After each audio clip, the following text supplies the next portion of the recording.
Typically, a venture capital fund runs for 10 years and has an option to extend for 2 years if they have some difficulties getting out of their last remaining investments.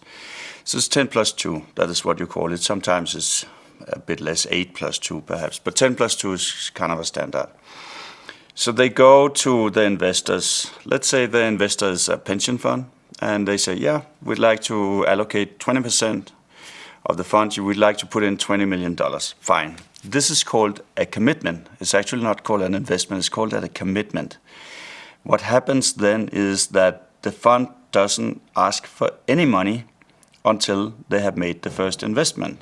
So they keep the money, and then at the time where the venture fund buys something, invests in something, they call some money to finance it.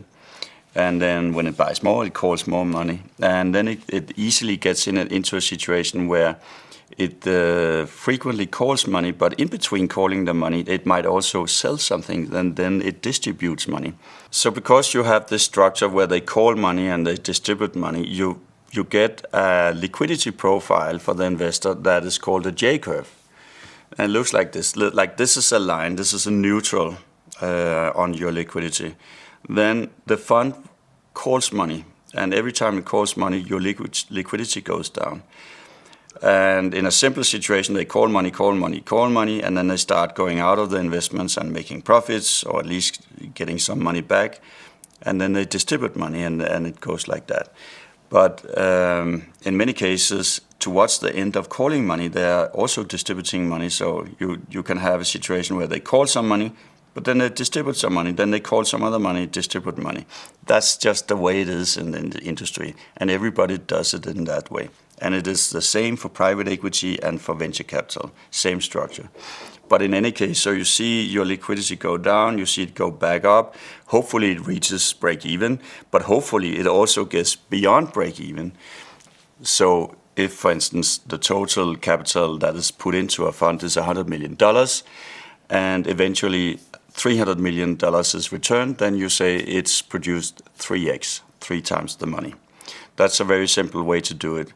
But because of this phenomenon that you only put them in gradually, you measure, the best way to measure the results or the return on venture capital funds is something called IRR, so internal rate of return. And this is a way of measuring what is the return per year for the money you actually had invested in the fund that year. And I think you could say that a nice benchmark for what you want to achieve with a venture capital fund is 15% IRR, which tends to bring you close to 3x return on the fund. Some of the funds don't do 3x, but they manage to make a J-curve that goes back up very high. So they might only do 2x, but they might have a higher IRR because they were quick. And there also, I have to say, there are funds, especially in private equity, that are funds that try to fool the statistics, and here's how they might do it. They might invest in a company, but instead of calling the money, they borrow the money from lenders, from banks or whatever. So they borrow the money. And then shortly after they are able to sell the company, they ask their investors to pay in. So they call the money comes in, they're invested for 2 months, and then there's an exit. What do you think that does for the IRR? Fantastic, because here you have maybe a situation where people put in money, and the money in there 2 months, and then you get 300% profit. So it drives up the IRR, but it is completely inflated and artificial because somehow indirectly the investors were on the hook for the loan. Of course, they could not. You can never lose more than you have committed or invested in a venture capital fund, but certainly the fund assumes some risk here, and it didn't show on the IRR calculation. So this is one way to trick the statistics. My impression is that this trick is far more common in private equity than in venture capital funds, but it is something to be aware of.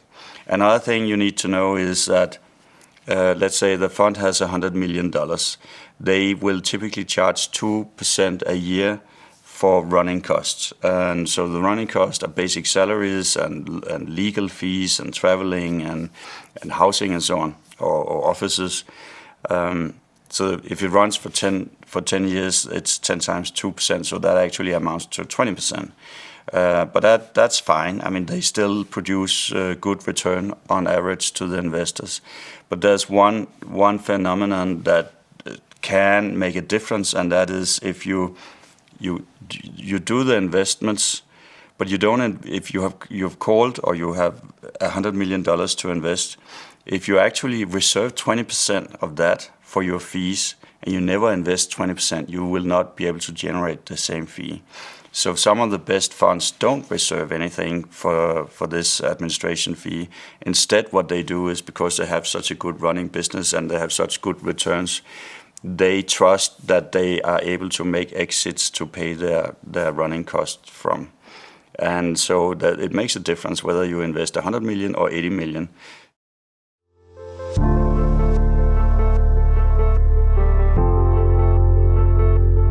Do you speak future?